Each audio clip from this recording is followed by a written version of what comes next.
El periodo comprendido entre 1980 y 1990 es conocido como la década perdida para América Latina. La expresión fue acuñada por la Comisión Económica para América Latina, CEPAL, para describir la profunda crisis ocurrida en la región. Los hechos más saltantes de la década fueron la crisis de la deuda, que estalló en 1982.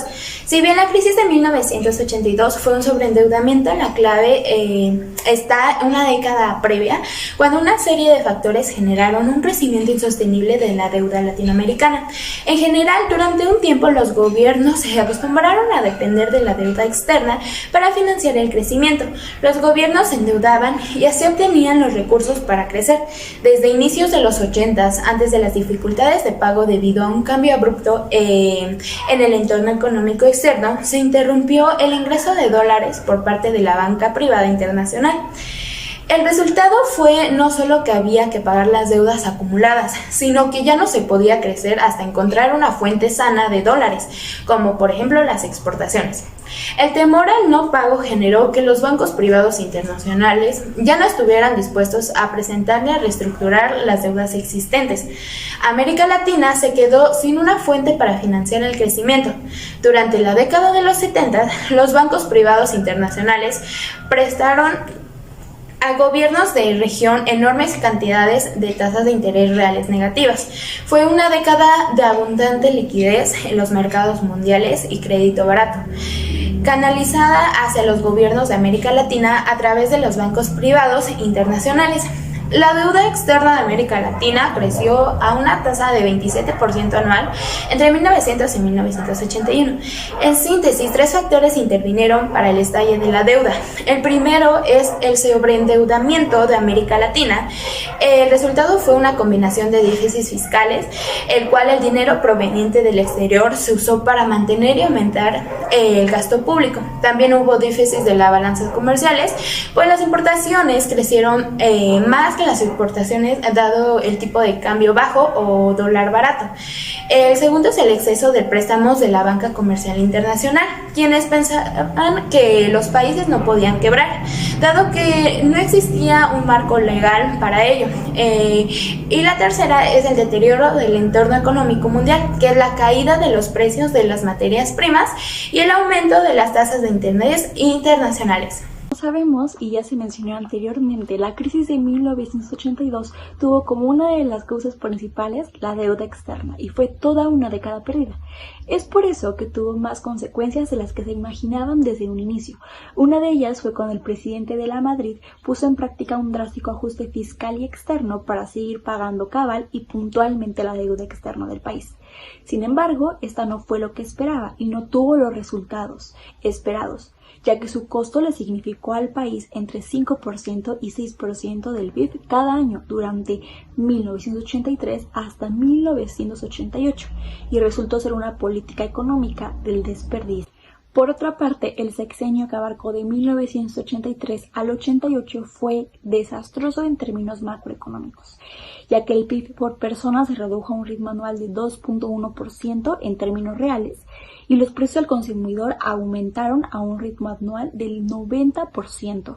La formación brutal del capital se desplomó y de superar 26% del PIB en 1981 entró en descenso y en 1983 y por varios años adelante llegó a inferiores a 16% y por último en 1995 cayó a 14.5%. En estos años se vio más concentrado el ingreso y el impacto en el bienestar de la población, específicamente de los más pobres y los que tenían ingresos medios, ya que se fue hasta el doble. El ingreso nacional disminuyó totalmente, pues la economía decreció y ese reducido ingreso nacional que distribuyó de manera inequitativa y salarios mínimos como los contractuales se desplomaron y así fue como el desempleo se multiplicó. Los ricos, por otra parte, con devaluaciones de la moneda frente al dólar estadounidense, aunadas a la especulación monetaria y bursátil, pues fueron los que salieron ganando porque se volvieron muchísimo más ricos. En cambio, las clases medias y las más pobres, como obreros, campesinos, subempleados rurales y urbanos, se vieron más afectados, pues cada día les resultaba aún más difícil poder sustentar sus necesidades básicas. Los precios de garantía de los productos agrícolas también disminuyeron en mayor parte, la producción de granos básicos se estancó y fueron las entidades federativas más pobres las que se vieron más afectadas por la reducción de este gasto público, tales como Oaxaca, Guerrero, Hidalgo y Chiapas.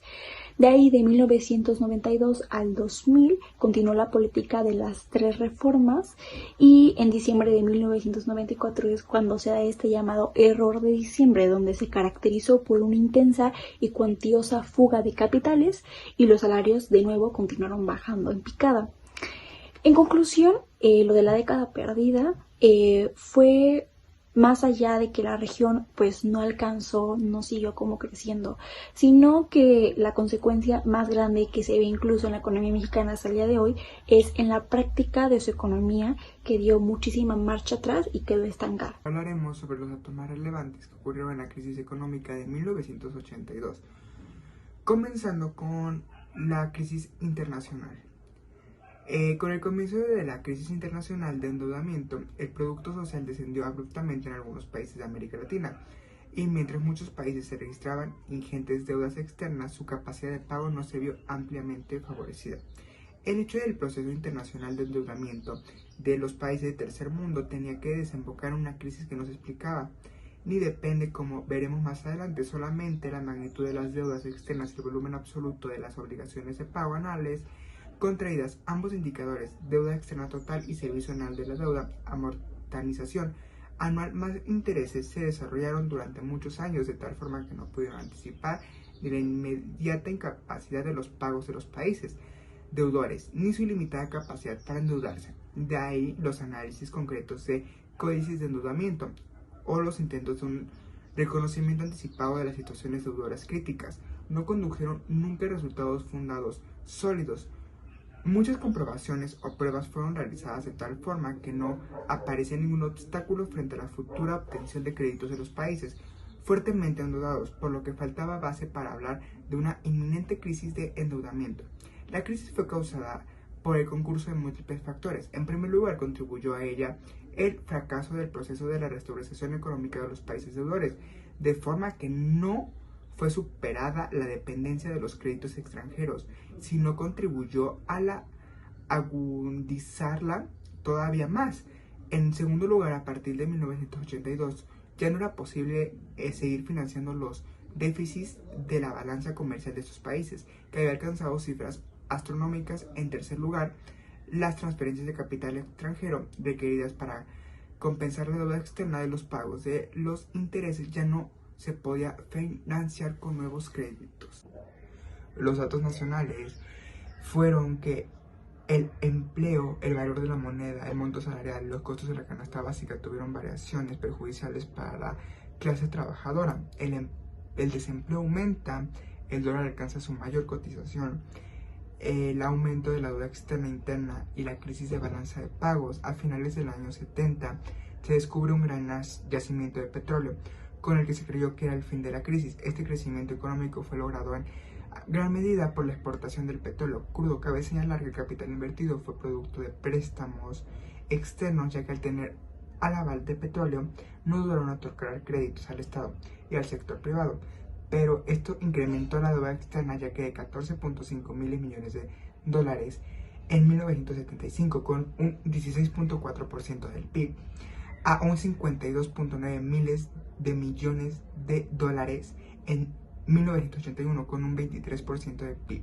Principalmente era invertir la exportación y extracción petrolera, por lo que la crisis de balance de pagos en México se gestó con un gran incremento significativo. En conclusión, en la crisis de la deuda estalló en agosto de 1982, cuando el gobierno mexicano anunció que no podía cumplir con sus pagos y declaró la moratoria unilateral. Siguieron la mayoría de los países de la región. El resultado fue una interrupción de ingresos de capitales, pues los bancos privados e internacionales decidieron dejar de prestar.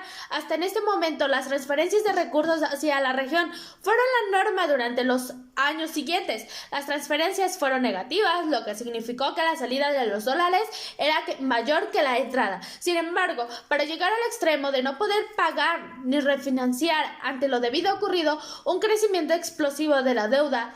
En efecto, la deuda pública externa de lo largo plazo, más de un año de América Latina. Los cambios abruptos en el entorno externo son parte de la historia de la región. Sin embargo, los impactos dependieron de la solidez y vulnerabilidad de las condiciones internas.